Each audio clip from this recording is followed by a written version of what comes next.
Para aumentar a sua massa muscular não tem segredo, você tem que estimular a sua musculatura a crescer. E você faz isso através do exercício físico, mais precisamente do exercício de força, como no caso da musculação. Mas isso não é o suficiente. Você tem que fornecer substrato para a sua musculatura. Eu não estou falando só de calorias, eu estou falando de carboidratos, proteínas e lipídios, vitaminas e minerais nas quantidades certas. Quando a gente associa o exercício físico feito de uma maneira correta, mas a alimentação equilibrada, você começa a coletar os resultados como o aumento do rendimento físico e também da massa muscular. E hoje nós vamos conversar sobre uma alimentação para aumentar a massa muscular e diminuir o percentual de gordura. Fica comigo até o final desse vídeo que eu já te conto.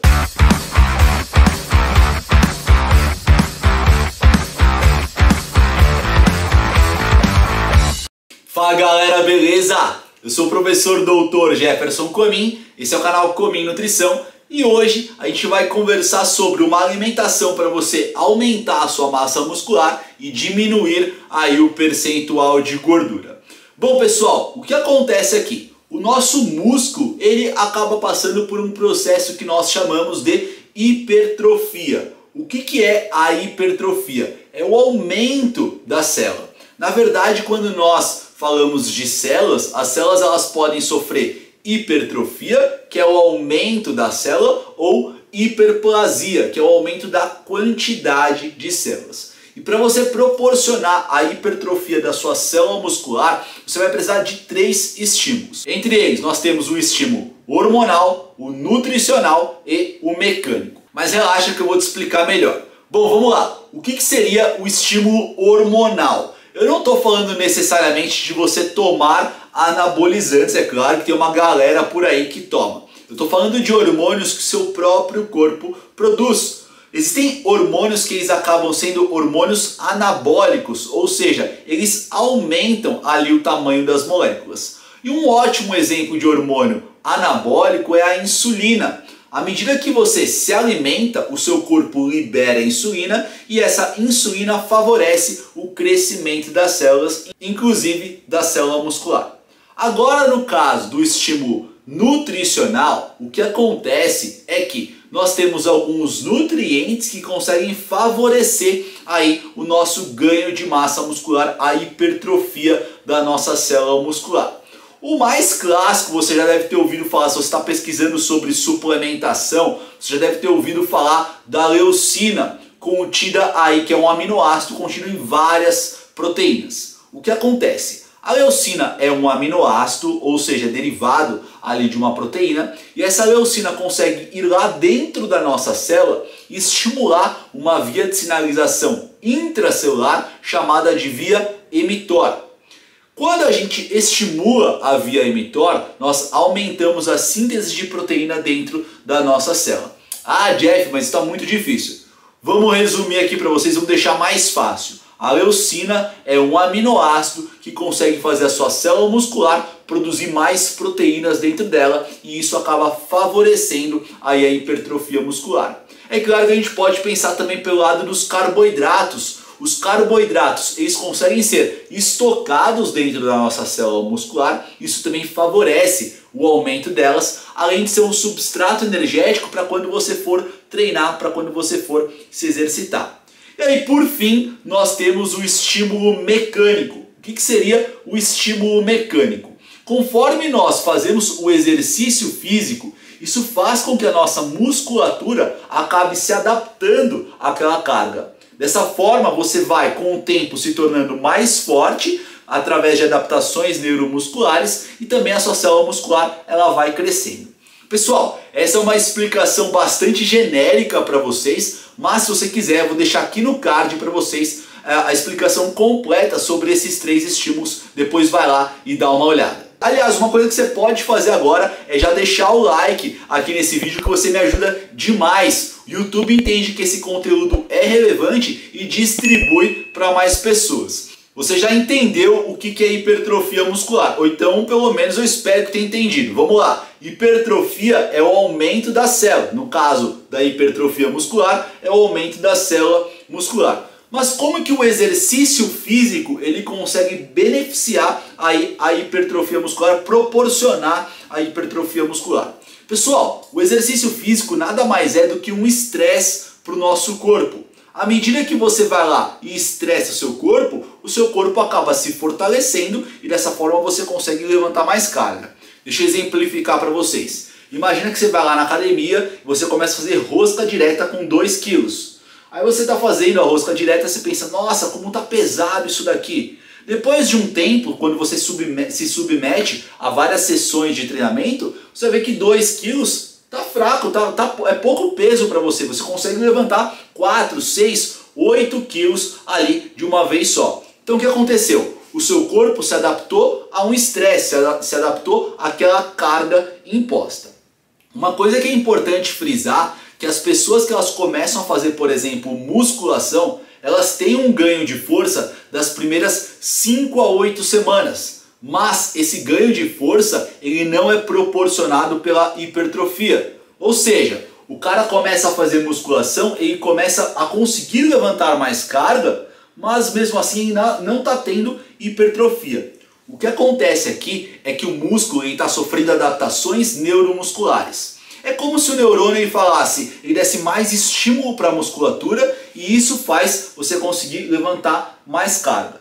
Depois desse período de adaptação de 5 até 8 semanas, aí sim essa pessoa começa a ter a tão almejada e querida hipertrofia. É claro que isso eu estou falando de indivíduos que nunca treinaram, então se você já treinou alguma coisa, você não vai precisar desse período aí de adaptação. Uma coisa que você tem que levar em consideração também é conversar com a sua professora de educação física ou com o seu professor de educação física e pedir ali um treino para ganho de força, um treino para hipertrofia, por exemplo.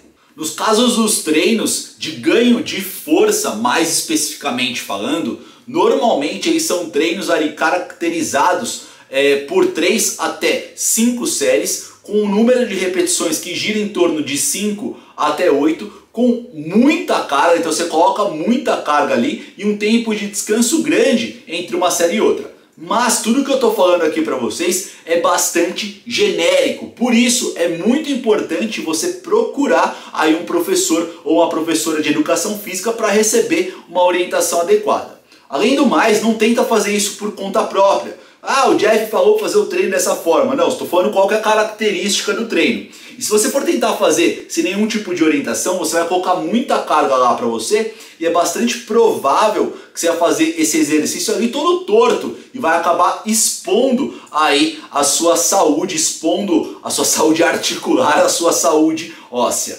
Mas a gente não está aqui para falar sobre treino, a gente está aqui para falar sobre alimentação. Então fica comigo até o final desse vídeo que eu separei um cardápio de um dia completo, inteiro para vocês aí, exemplificando como que seria um planejamento dietético para quem quer aumentar a massa muscular.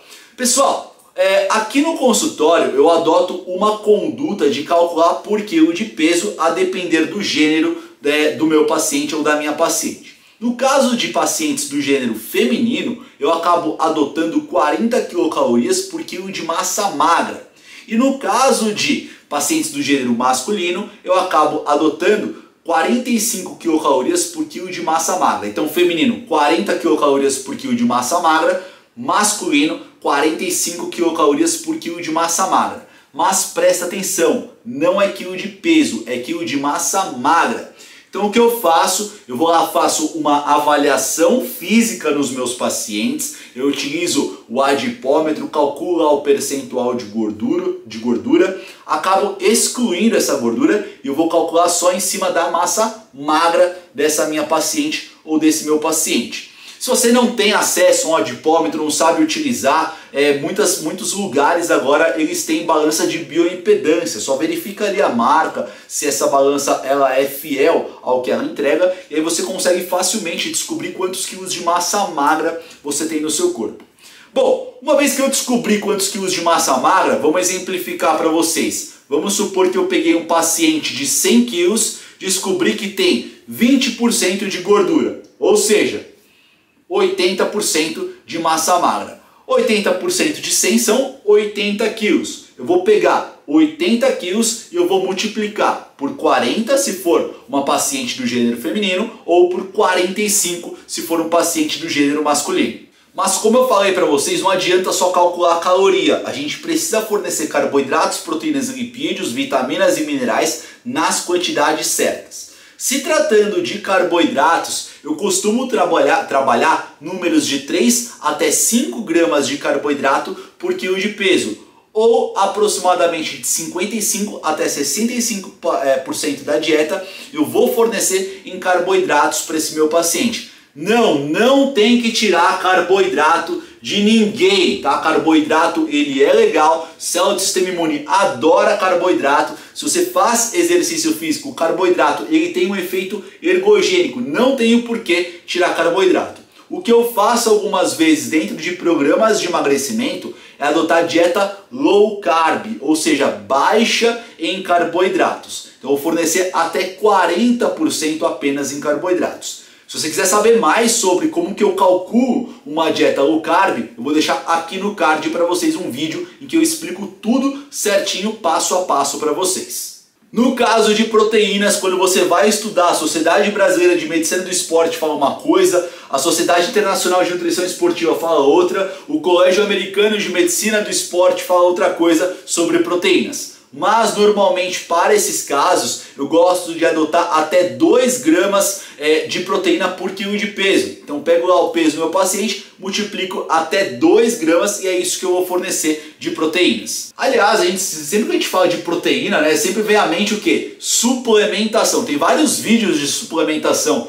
aqui no canal, mas faz o seguinte, se você quiser que eu grave um vídeo para vocês sobre suplementos para ganho de massa muscular, escreve aí nos comentários, fala: Jeff, grava para mim esse vídeo de suplemento que eu gravo para vocês. No caso das gorduras, as gorduras elas não servem só como substrato energético, as gorduras elas são muito importantes, por exemplo, para a síntese de hormônios esteroidais, como no caso do testosterona, que é um hormônio que favorece o ganho de massa muscular. Então a nossa dieta ela tem que ter gordura. E quanto de gordura que eu costumo fornecer para esses pacientes que querem aumentar aí a massa muscular? Eu forneço de 0,5 até 1,5 gramas por quilo de peso. Pessoal, agora chega o momento que quem não deu like vai deixar o like aí para me ajudar bastante, mas chegou o momento em que eu vou mostrar para vocês um cardápio exemplificando um caso. O que é muito importante de ser mencionado. Isso é um exemplo, ou seja, não adote esse cardápio para você. Eu só quero mostrar ali como que seria a dieta de um paciente que quer aumentar a massa muscular. Uma outra coisa é, não adianta você fazer essa dieta e não treinar. Porque se você fizer um planejamento dietético com essas características que eu acabei de falar para vocês e ficar em casa assistindo televisão, cara, você vai ficar com a barriga desse tamanho. Você vai engordar e vai engordar muito. Então é muito importante você se manter fisicamente ativo. Não vai ficar parado. Se propôs a ir na academia todos os dias, então você tem que ir na academia todos os dias. Se propôs aí 3 ou 4 vezes por semana, tem que ir as 3 ou as 4 vezes por semana. Bom, para exemplificar para vocês, eu peguei aqui um caso de um indivíduo com 80 quilos de massa magra. Então eu vou pegar esses 80 e eu vou multiplicar por 45. O resultado vai ser de aproximadamente 3.500 quilocalorias. Então a dieta desse cara tem que ter essa quantidade calórica. E por que eu estou calculando por quilo de massa magra? Porque a ideia aqui do meu planejamento dietético é de aumentar a massa muscular e diminuir aí o percentual de gordura. É claro que o que eu quero fazer é só nutrir a massa magra do meu paciente. Eu não quero nutrir a massa gorda. Então é por isso que eu estou levando em consideração apenas esse compartimento corporal do meu paciente. Na primeira refeição do meu paciente, o que vai acontecer é que ele vai tomar o café da manhã e já vai treinar. Obviamente que ele vai treinar musculação. E aí eu coloquei no café da manhã do meu paciente 2 pães franceses com requeijão e mais 2 fatias de queijo branco, cada fatia pesando aproximadamente 30 gramas. Aí deve ter gente falando: nossa, mas você vai colocar pão francês que tem farinha branca. Pessoal, a ideia é fornecer carboidrato para que ele consiga levantar o máximo de carga, para eu ter aquele estímulo hormonal, que lembra que o carboidrato libera insulina,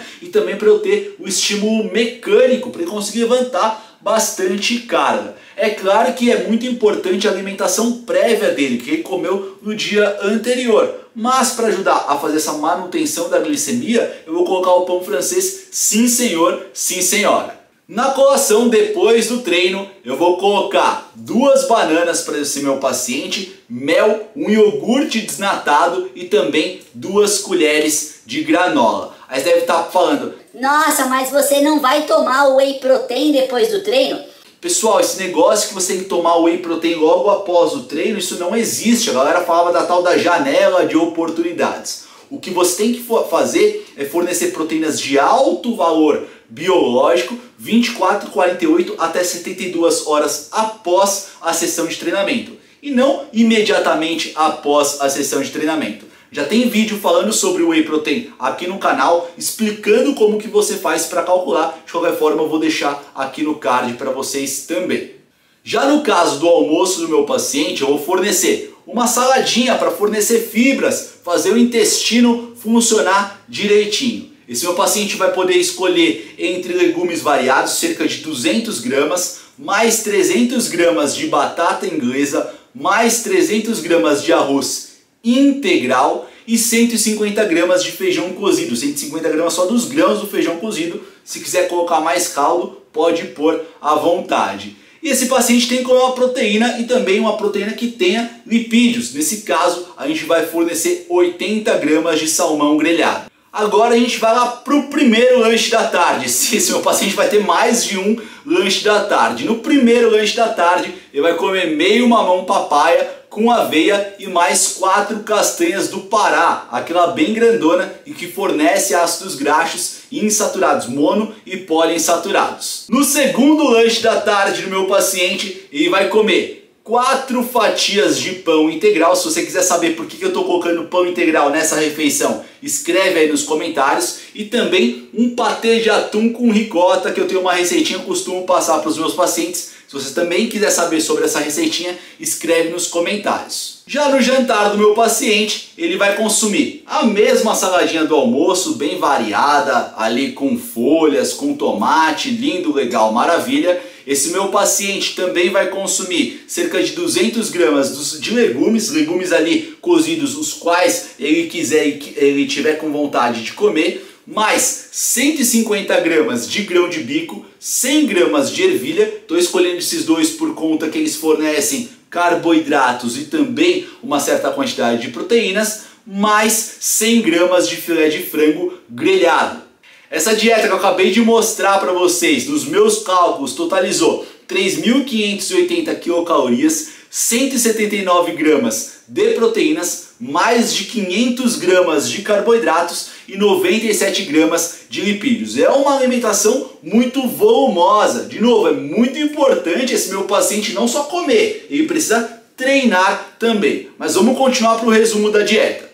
Essa dieta conseguiu fornecer quase 20% aí de proteínas, 56% cravado em carboidratos e 26, alguns quebrados aí em lipídios, tá? Pessoal, de novo, isso daqui é só um exemplo de planejamento dietético para um paciente que quer aumentar a massa muscular. Se você ficou com alguma dúvida aí, por que eu escolhi o alimento XYZ, manda aí nos comentários que eu respondo para vocês. Não esquece de deixar o like que você me ajuda demais. Se inscreve no canal e também ativa as notificações, que nós temos vídeos todo santo dia sobre nutrição, suplementação, saúde, ciência, metabolismo e o que mais vocês quiserem discutir. Eu vou deixar aqui do lado outros 2 vídeos para vocês e o botãozinho para se inscrever. Vai que você se esquece.